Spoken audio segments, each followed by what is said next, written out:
I used to fucking hate meditating. Like, oh my God, it was painful.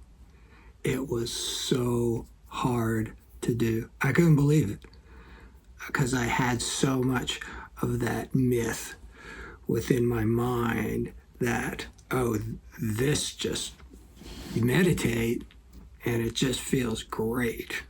You just get into some blissed out state and, everything's just like peace. And it's like, yeah, that's what meditation is. It's like, oh no, it's the opposite. This can be grueling hell work. And I used to fucking hate it. But now I meditate every day and it's changed my life.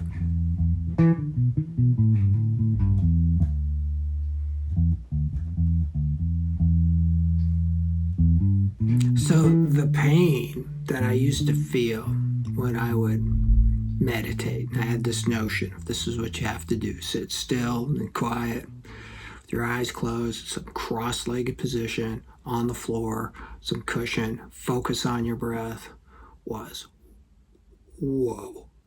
I'd never experienced such pain. I never experienced the pain that I felt in my body where I just tried to sit still, because I used to be really fidgety. I had a lot of nervous energy. I couldn't really sit still. I smoked cigarettes. Grew up in the day where there was an ashtray within reach of every place you ever were. So you just smoke all the time, drink a lot of coffee. Just was not regulated in my body energy. So just the act of sitting still, I used to just fidget in my chair if I was doing nothing. So sitting still on a meditation cushion, whoa, torturous. And then pains in my back, pains in my knees, pains in my hips. It was just like, whoa, this is crazy. This just hurts so much. I've been sitting for 5 minutes, 10 minutes. My back is freaking killing me. Are you kidding me? This is supposed to be pleasant. This is supposed to be blissful. This is supposed to feel good. And my mind was a chainsaw. I didn't realize how much of a chainsaw mind I had until I tried to leave it alone. And it was like, you're not doing that. Oh, you're trying to shut me off or ignore me. And it's like, fuck that. I'm just turning up the sound of this chainsaw even louder. So my mind would go into revolt. My body would go into revolt. What are you doing? Sitting, doing nothing. No, get up and move. Think about something. This is dumb. I had self-talk and this pitter-patter going on my head. What the fuck are you doing? This is so stupid just to sit and do nothing physically and mentally. Pure revolt, chainsaw mind, and my body freaking out. I went on a meditation retreat. I went on a Vipassana 10-day sit. That was torture. It was living hell for the first 5 days as I tried to sit and do all the sitting that they want you to sit and do a lot of sitting in the day with no other stimulation, no talking, nothing. And yes, the physical anguish, the mental anguish of doing that, 5-6 days of pure hell torture.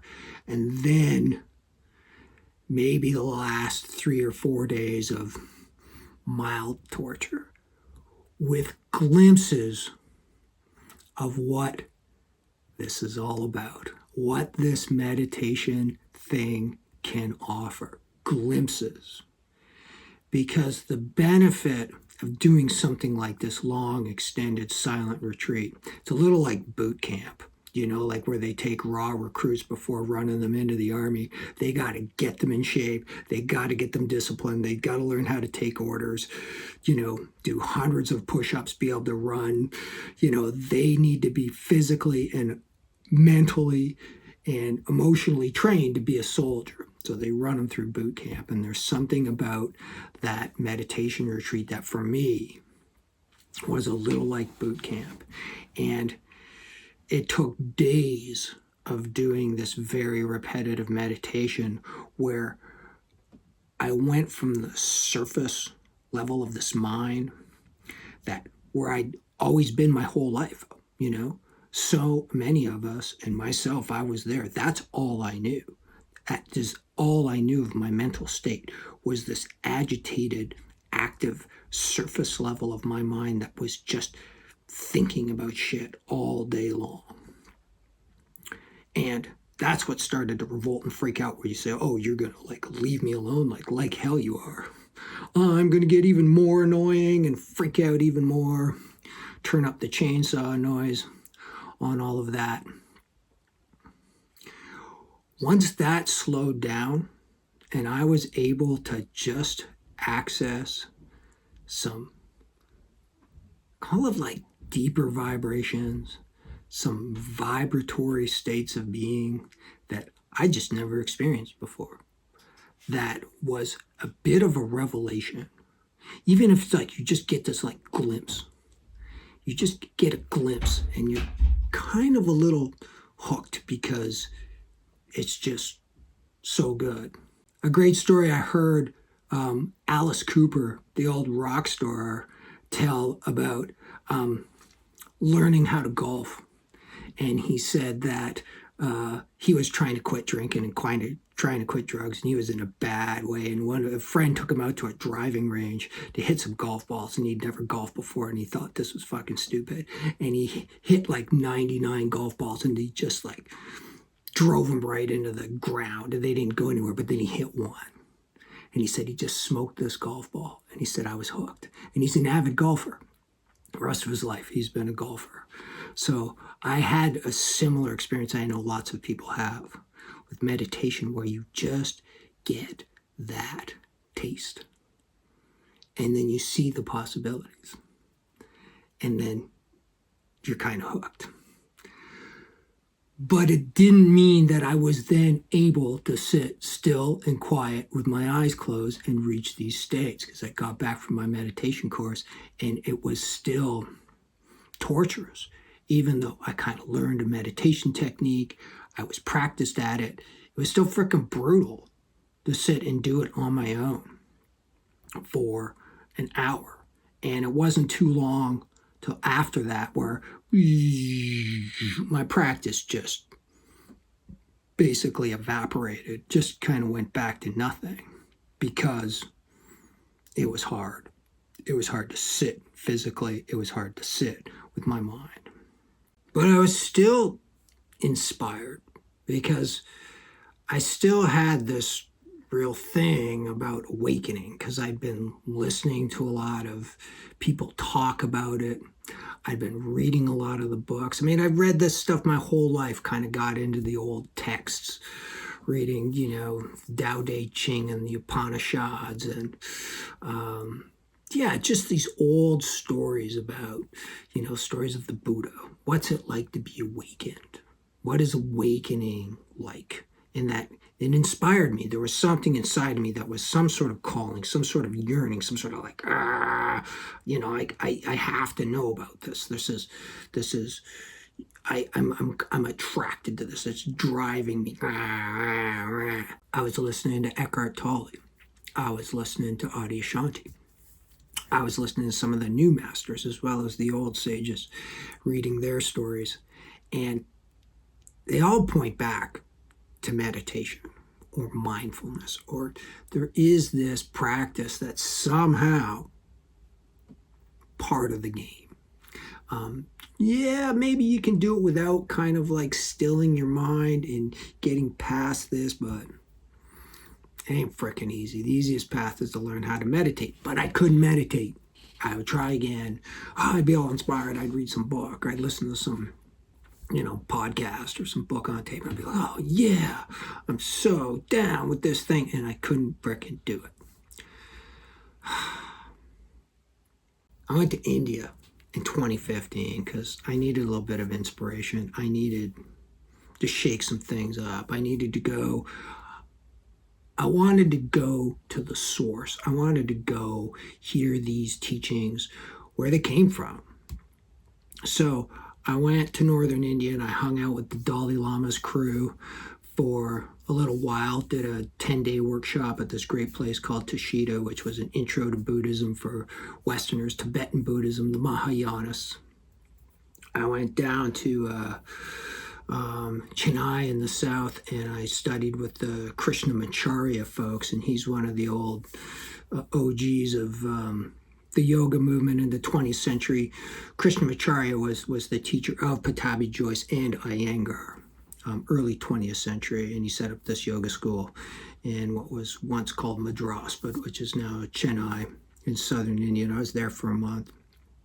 And then I met Amma, the hugging saint from Kerala in southern India. And it was very opening and awakening to me to see these practices or hear, learning the basics. I wasn't doing the advanced stuff. I'm doing the basics here, but very little meditation.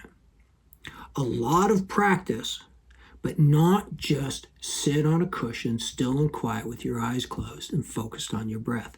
Very little of that.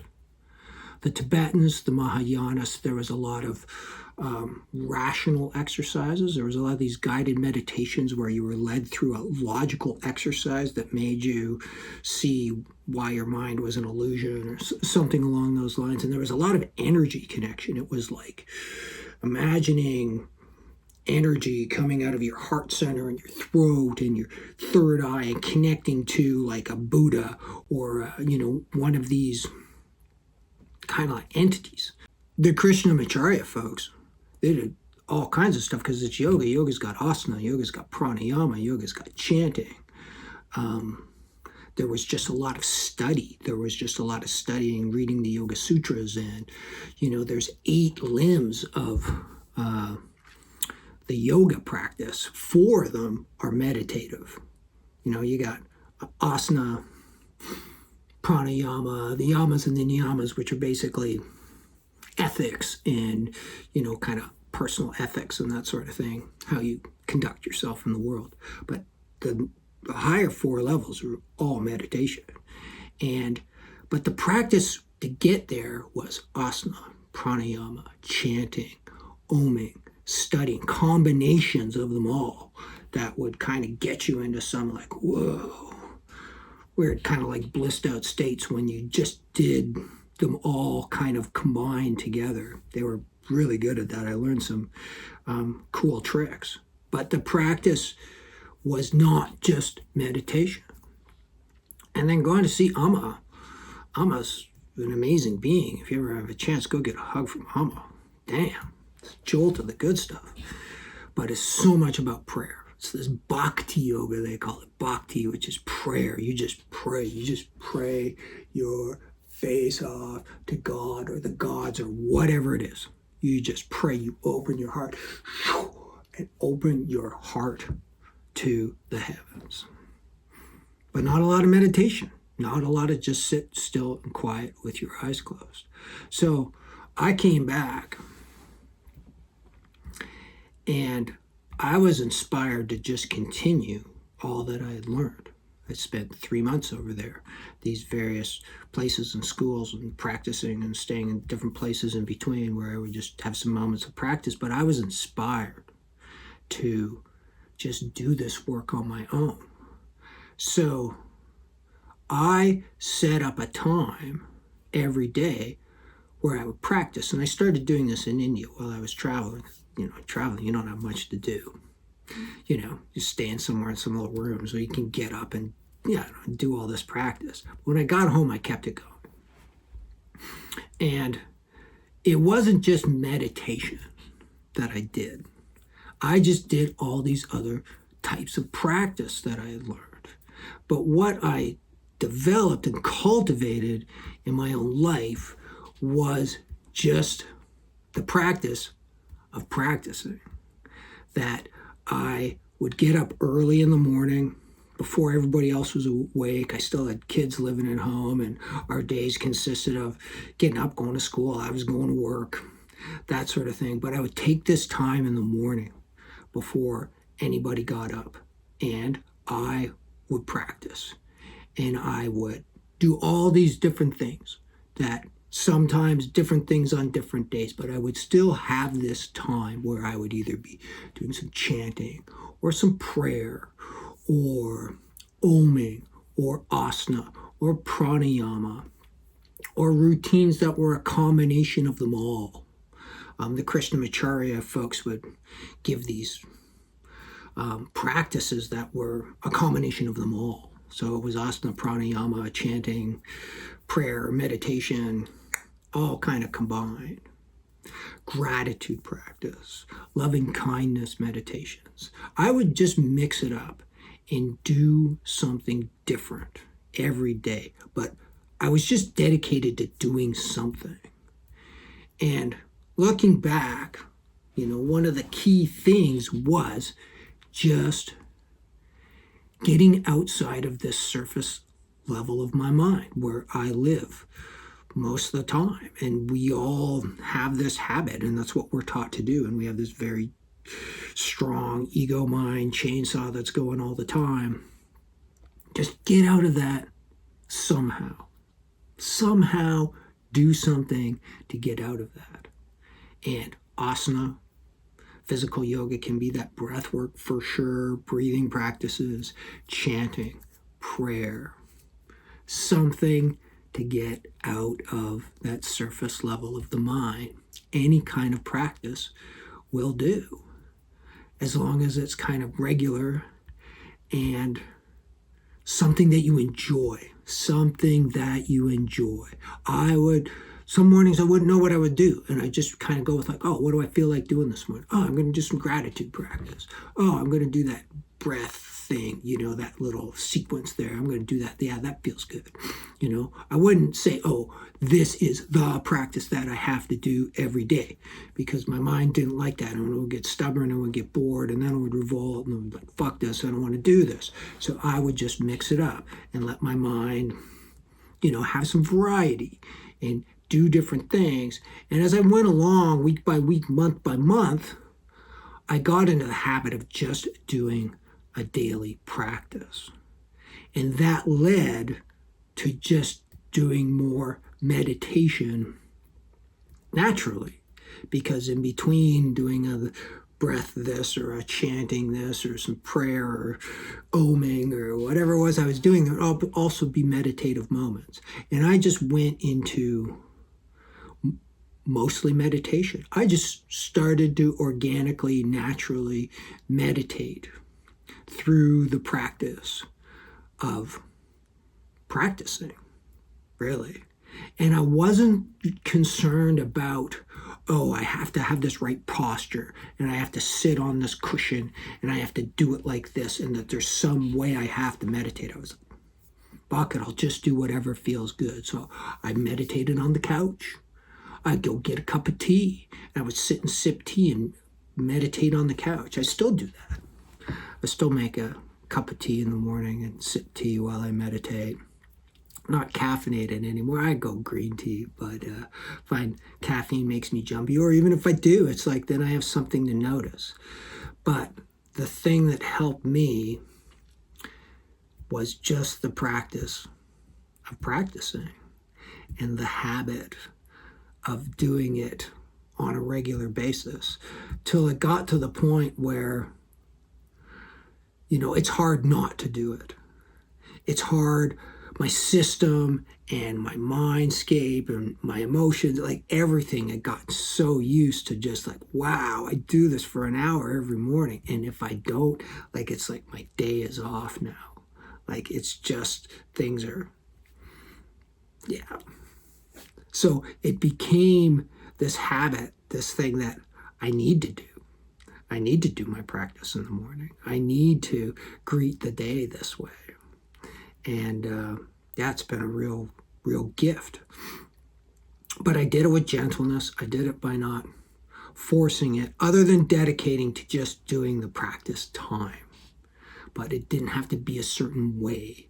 I didn't get rigid in my thought that I have to do it like this and I have to do it for this long. Sometimes I do it a half an hour. Sometimes it would be 45 minutes. Sometimes it would be an hour 15. I still meditate that way. Sometimes I do a half an hour. Sometimes I do 45.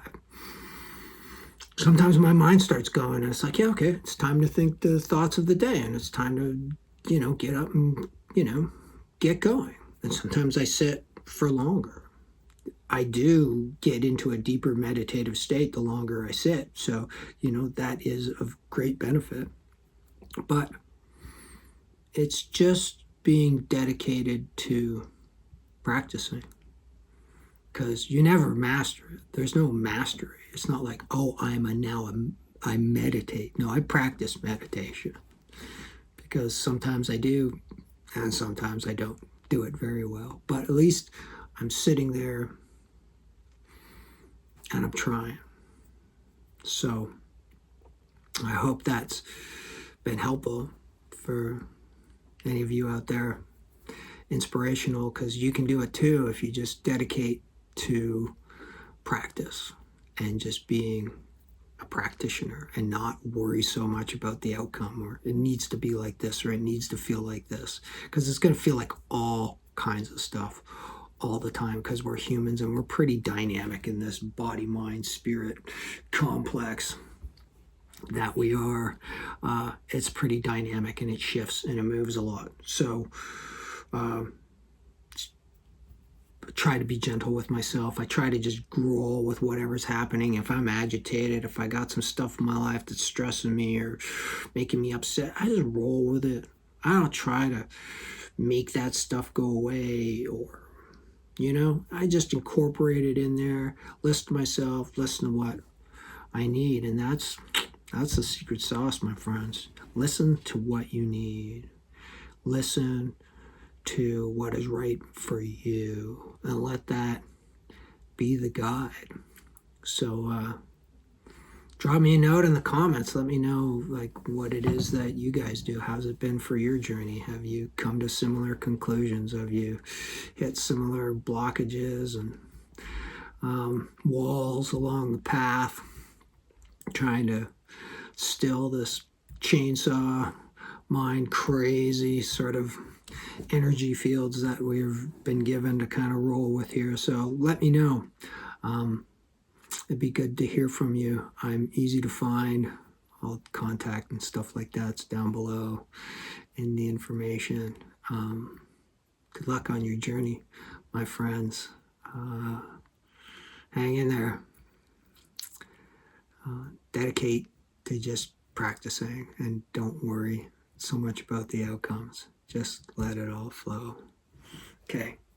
Namaste. Lots of love.